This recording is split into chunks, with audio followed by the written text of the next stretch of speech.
자, 이번 시간에는요, 우리 건축계획 원론 부분에서 건축계획의 일반에 관한 내용부터 여러분들하고 한번 알아보도록 하겠습니다. 자, 건축계획 원론이죠.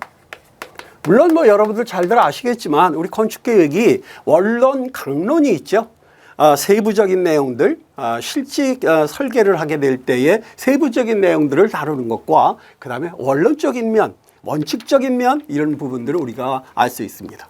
자, 그러면 건축계획 일반에 우리 첫 번째 내용으로 한번 건축계획의 정의하고 영역에 대한 내용을 한번 좀 보도록 하겠습니다. 사실은 이런 문제들은 지금까지 출제되지는 않았습니다. 그런데 출제 기준에 있는 내용이라 간략하게 해놓은 거니까 여러분들 한번 보시기 바랍니다. 자, 내용을 한번 보죠. 건축계획의 정의는 어떻게 내리고 있느냐.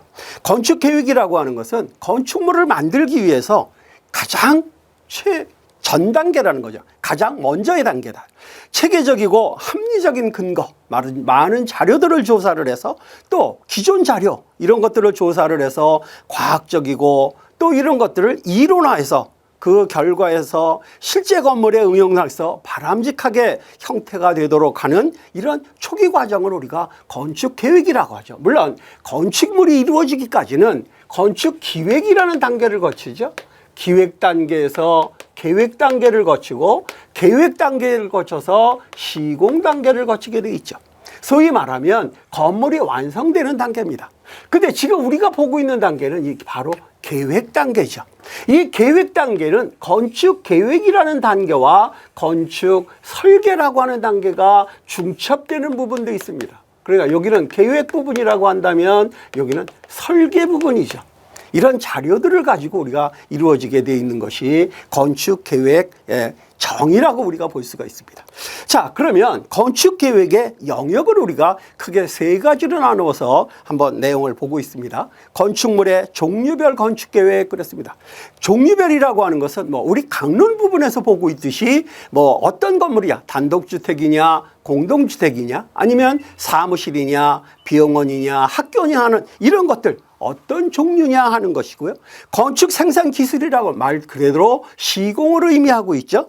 건축 생산에서 전체적인 공업화의 생산 수단 또는 기술 이런 것들이 전부가 다 건축의 생산 기술에 들어가는 분야라고 볼 수 있겠죠. 마지막으로 본다면 조형과 의장 부분입니다. 말하자면 건물의 외형 또는 건물에 소위 가지고 있는 의미라든가 하는 것들을 가지고 우리가 세 가지 분야로 나누어 볼 수 있겠다. 그래서 정의 부분과 그 다음에 영역 부분을 우리가 간단하게 알아봤습니다.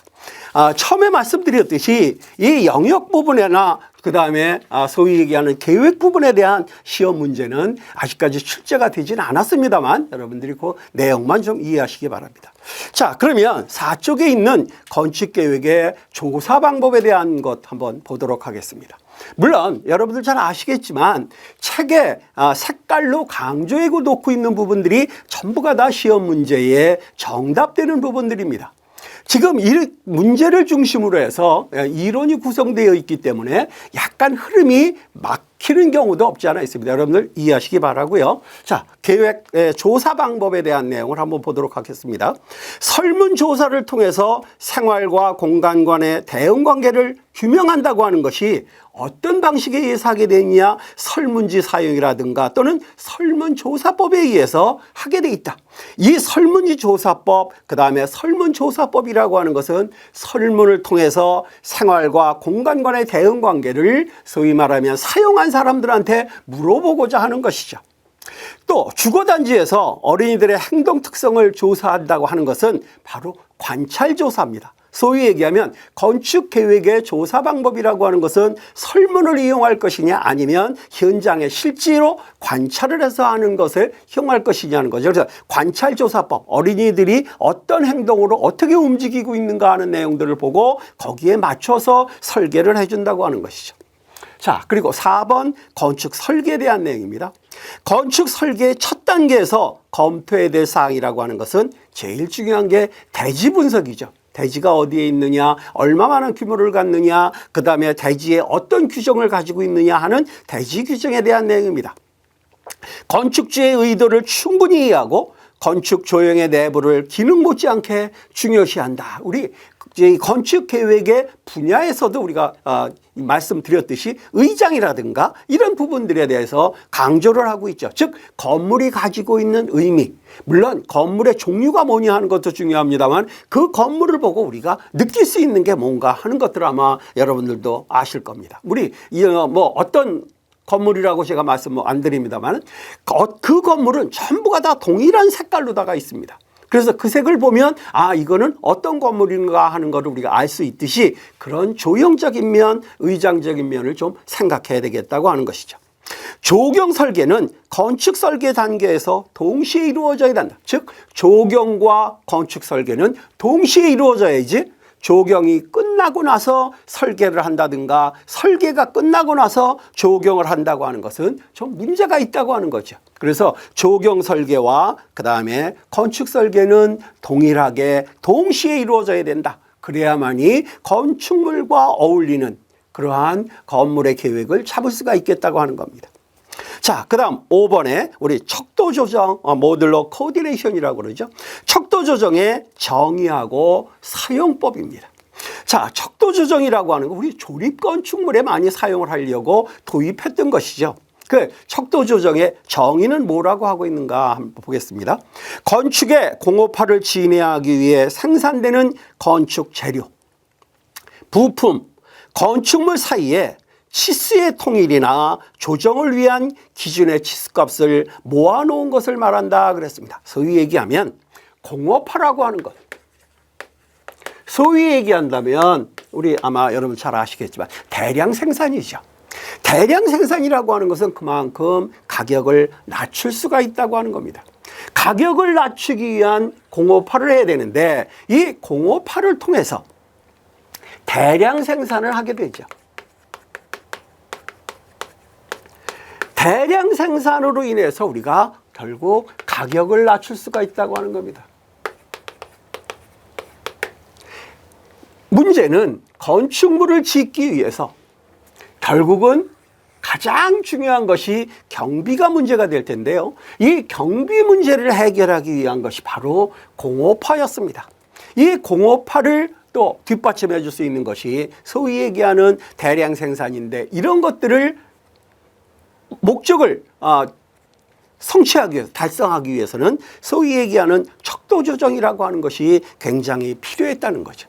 그래서 일정한 규격화를 시켜서 사용하는 것이 소위 말하면 가격을 낮출 수가 있겠다고 하는 겁니다.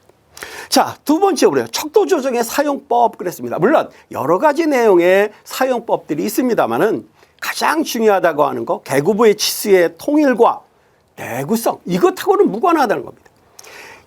모듈러 코디네이션이라고 하는 것, 척도 조정이라고 하는 것이 개구부의 치수 통일이라든가 내구성과는 아무런 관계가 없다. 소위 얘기하면 시험 문제에 출제되어 있는 부분에 이런 내용들이 들어있다는 겁니다. 그래서 이 부분에 대해서 여러분들이 신경을 쓸 필요가 없다는 얘기죠. 모든 치수는 수직 수평의 비를 정수비로 이룬다 그랬습니다. 정수비. 물론 우리 건축 원론 부분에서 비례라고 하는 부분에 정수비니 황금비니 뭐 제곱금비니 하는 루트비니 하는 것들을 아마 여러분들 아실 겁니다. 정수비라고 하는 것은 말 그대로 정수입니다. 1, 2, 3, 4 뭐 이런 식으로 이런 정수로 이루어져 있는 비례를 우리가 정수비라고 하죠. 즉 모듈러 코디네이션 치수 조정이라고 하는 것은 이 정수비를 가지고 이루고 있다. 그래서 시험 문제 같은 데 보면 무슨 뭐 황금비라든가 아니면 뭐 제곱근비라든가 하는 것들의 내용들을 볼 수가 있습니다. 여러분들이 아셔야 될 것은 정수비라고 하는 내용은 정확히 아셔야 되겠다는 거죠. 즉 모듈러 코디네이션, 즉 치수 조정이라고 하는 것, 공업화, 대량 생산, 가격을 낮출 수 있다고 하는 것.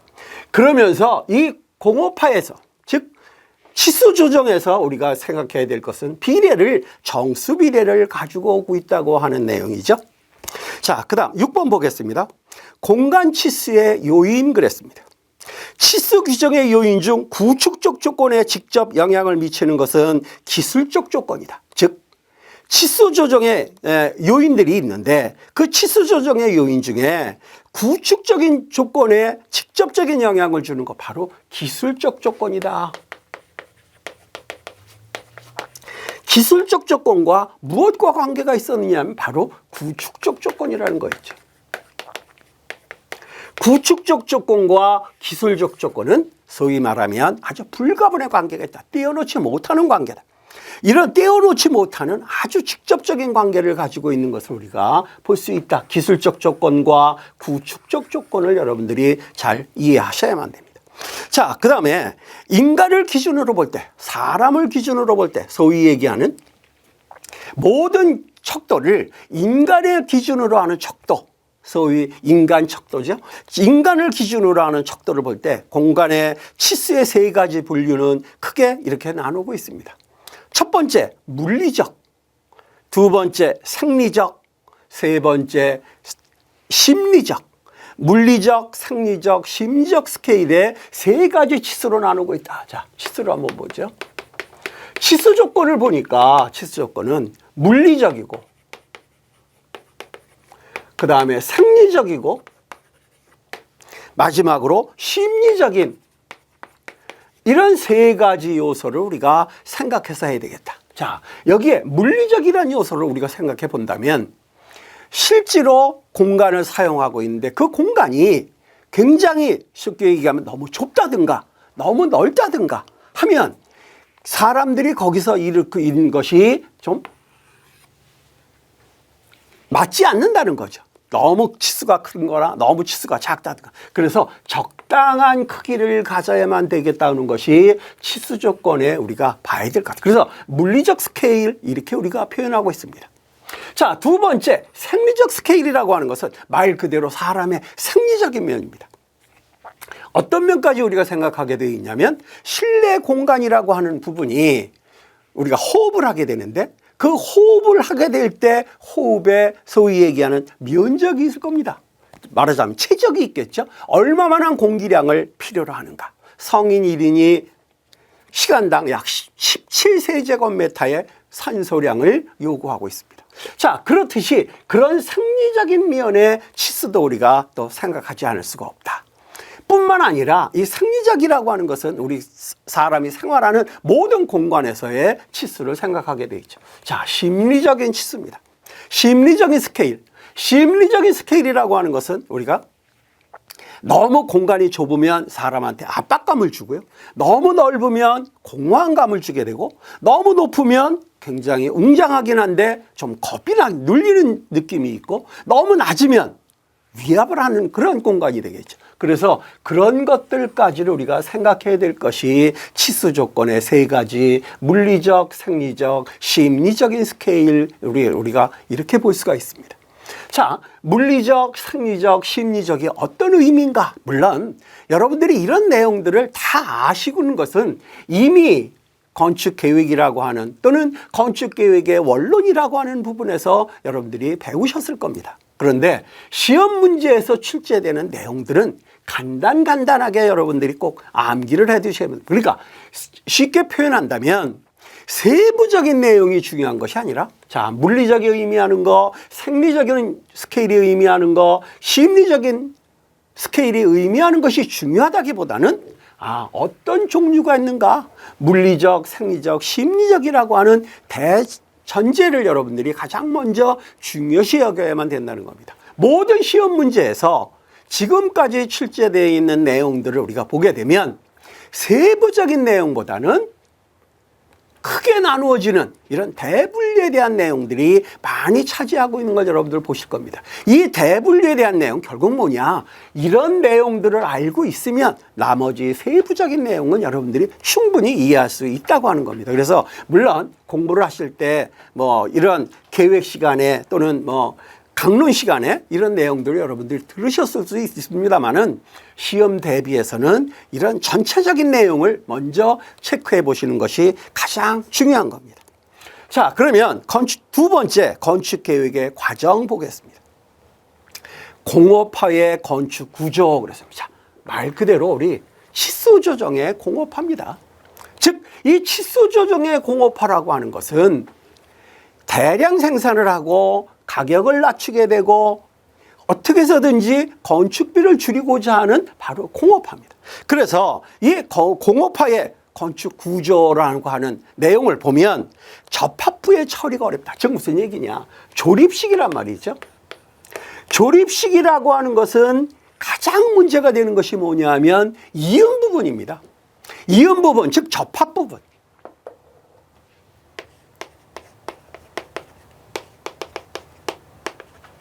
이 이음 부분과 접합 부분을 어떻게 처리해 주느냐 가장 중요한 겁니다. 즉 조립식 건축물에서 강도를 결정해 주는 것은 바로 이음 부분과 접합 부분의 처리를 어떻게 하느냐에 따라서 이 조립식 건축물이 튼튼하냐 아니냐 하는 것을 결론을 내리고 있습니다. 그래서 조립식 건축에서 가장 신경 써야 될 부분 이음과 접합이라고 하는 거예요. 선행 조건으로 설계 치수의 모듈화가 이루어져야 된다. 소위 모듈 말씀드렸던 모듈러 코디네이션 치수 조정이죠. 모듈화가 이루어져야만이 이런 조립이 가능할 것이고 그 조립에 의해서 접합부들 처리를 잘해야 되겠다고 하는 것이죠. 물론 이런 공업화, 치수 조정 이런 부분들이 가격은 쌉니다면은 아주 좋은 건축물이냐? 그렇지는 못하다고 하는 겁니다. 아마 여러분들이 최근 들어서 우리가 이제 그런 경우들을 많이 보죠. 아파트를 보면 아파트들이 쫙 있는 걸 보면 좀 이제 좀 답답하다. 그전에는 아파트에 있는 걸 보면 이게 멋있다고 느꼈습니다만 이제는 너무 많다 보니까 답답하다고 하는 느낌을 받게 되죠. 그런 답답하다고 하는 거 바로 획일적이라는 겁니다. 획일적으로 이루어졌으니까 변화가 없다는 거죠. 공업화 대량 생산이라고 하는 것은 결국 획일화되어 있고 획일화되어 있기 때문에 결국 변화가 없다고 하는 것을 우리가 볼 수가 있습니다. 그래서 이런 공업화를 하긴 하지만 좀 다양화시키고 이런 다양성의 문제 이런 부분들을 우리가 좀 고민을 해봐야 되겠다고 하는 겁니다. 즉 공업화로 인해서 구조물을 만들었으니까 가격은 싸고 단단하기도 하고 다 좋습니다. 근데 이 접합부 부분에서의 문제들을 해결하는 것, 그 다음에 획일화되어 있다고 하는 이 문제들을 해결하는 것이 시급한 문제라고 하는 거죠. 이러한 것들을 해결하기 위한 것이 이제는 조금씩 변화를 가져오고 있다고 하는 겁니다. 그런 변화에 노력을 또 하고 있다고 하는 거죠. 그래서 공업화, 조립식 이런 내용들 여러분들이 잘 관계를 이해만 하시면 아마 구집이 꼭 암기를 하지 않아도 이해가 되실 겁니다. 그래서 물론 당연히 우리 건축계획, 건축시공, 건축설비, 건축법규 암기해야 될 사항들이 한두 가지가 아니죠. 근데 암기를 할 때 원인을 알고 이게 왜 이렇게 됐는가 하는 내용을 여러분들이 하고 암기를 하시면 암기가 좀 쉬울 텐데 무턱대고 암기를 하신다고 하는 것은 굉장히 힘들어진다는 겁니다. 그래서 암기를 하되 그거를 좀 이해하시고 나름대로의 소위 말하면 이론을 정립시켜서 암기해 두시는 것이 좋겠다고 하는 겁니다. 그래서 이런 치수 조건을 암기한다든가 또는 뒤에 가서 우리 한국 건축사에 대한 내용들이 있겠습니다만 이런 것들을 할 때 여러분들 조금씩 본인 나름대로의 이론, 물론 그 이론이 맞느냐 틀리냐의 중요한 내용이 아니라 어느 정도의 암기를 위한 이론을 위해서는 여러분들이 조금 신경 써야만 되겠다 하는 문제들이죠. 자, 그 다음 마지막 건축계획의 문제점의 해결 그랬습니다. 즉 시험 문제에서 요구를 할 때 이러이러한 문제가 발생을 했다. 그렇다면 이런 문제를 해결하기 위해서는 어떤 방법이 가장 좋겠는가 하는 겁니다. 그런 문제들을 해결하기 위해서 어떤 식으로다가 해결할 것인가에 대한 내용들을 시험 문제에 출제를 하고 있죠. 그 내용들을 보면 가족의 성장 주기상 신혼 및 취약 전 유아를 가진 성장 시대에 가장 알맞은 주거 공간의 기술적 해결 대책은 공간의 효용성을 최대로 해서 다목적으로 이용하는 것이다 그랬습니다. 즉 쉽게 표현한다면 좁은 공간입니다. 좁은 공간을 이용을 하는데 이 좁은 공간을 어떻게 이용하는 것이 가장 좋겠는가? 그렇다면 그 좁은 공간을 여러 공간으로 나누어서 여러 공간으로 실제 공간은 나눠지진 않습니다만은 우리가 한 개 공간 속에 여러 개의 목적으로 쓸 수 있는 공간을 생각하게 됩니다. 소위 말하는 다목적이라고 하는 거죠. 이 다목적으로 이용하는 것이 가장 좋겠다. 즉 무슨 얘기냐? 이제 결혼을 하고 뭐 소위 말하면 2세가 생기고 해서 가정이 점점 인원이 늘어가게 되는데 그 인원이 늘어갈 때 우리 이 집을 갑자기 늘린다고 하는 것은 좀 힘이 들겠죠. 그래서 그런 것들을 늘릴 때까지 공간들을 다목적, 다용도로다가 사용할 수 있는 것이 바로 이러한 변화에 대응할 수 있는 방법이 되지 않겠는가 하는 것입니다. 자, 두 번째 봅니다. 전통주택이 현대주택으로 변화하는 과정에 영향을 미친 사회 경제적인 요소. 자, 전통주택이 현대주택으로 변화를 했습니다. 쉽게 표현하면 대가족 제도에서 이제는 핵가족 제도로, 단독주택의 형태에서 소위 말하는 공동주택의 형태로 변화를 좀 하고 있다는 거죠. 그런 변화가 이루어지고 있는데 이런 변화에 미치는 요소들을 보면 사회, 경제적인 요소에서 크게 세 가지 정도를 볼 수가 있습니다. 그 세 가지 정도도 뭐냐? 가족 개념의 변화입니다. 즉 핵가족이 또는 대가족이 핵가족으로 이렇게 변화를 지금 하고 있죠. 당연히 핵가족이 대가족 되는 경우는 드뭅니다만 대가족에서 핵가족으로 우리가 변화를 하고 있다. 뿐만 아니라 라이프 사이클에 변화가 생겼다고 하는 겁니다. 소위 말하면 농경사회에서 지금의 우리 산업화 사회로 이런 변화를 가져왔다. 라이프 사이클이 변화됐던 거. 이런 것들이 다 전통주택이 현대주택으로 변화할 수 있는 요인이었다. 마지막으로 보면 연료의 혁명입니다. 옛날에 땔감은 딱 한 가지로 고정이 되어 있었습니다. 즉 나무를 태우는 것밖에 없었죠. 전부 나무를 가지고 난방하는 것밖에 없었습니다. 그러나 지금은 뭐 가스라든가 또는 뭐 유리라든가 하는 많은 연료들이 발견이 된 거죠. 그 내용들을 가지고 우리가 사용을 하고 있죠. 그래서 이러한 것들, 즉 가족의 변화, 개념의 변화, 대가족이 핵가족 됐다. 라이프 사이클이 변화가 됐다. 그 다음에 연료의 혁명이 일어났다. 이런 것들로 인해서 전통주택이 현대주택으로 변화할 수밖에 없었다. 그 변화하는 요인을 우리가 볼 수가 있겠다고 하는 겁니다. 지금까지 우리 건축계획의 정의, 건축계획의 영역, 소위 말하면 건축계획의 조사 방법, 뭐 모듈러 코디네이션, 건축 설계, 뭐 공간 치수의 요인들, 그리고 이 건축계획 과정에서의 공업화로 변한 거, 그 다음에 건축계획의 문제점들을 어떻게 우리가 해결할 것인가에 대한 내용들을 간단하게 알아봤습니다. 물론 이러한 내용들이 깊숙이 들어가면 여러분들 굉장히 오랜 시간 동안 학습을 해야만 될 겁니다. 단 시험을 여러분들이 보기 위해서는 전체적인 내용, 소위 말하면 우리가 이제 공부를 할 때 보면은요, 가끔 이런 누를 저지르는 경우들을 봅니다. 아까 말씀드렸듯이 치수 조건에 크게 세 가지 물리적, 생리적, 심리적 이런 스케일로 다 우리가 보고 있다, 나누고 있다 그랬습니다. 근데 물리적에 대한 내용들, 생리적에 대한 내용, 심리적에 대한 내용들을 세부적인 내용만 공부하시려고 그러거든요. 우선 전체적인 내용을 보고 그 다음에 세부적인 내용으로 들어가셔야만이 기억도 잘 되고 그거를 이용할 수가 있습니다.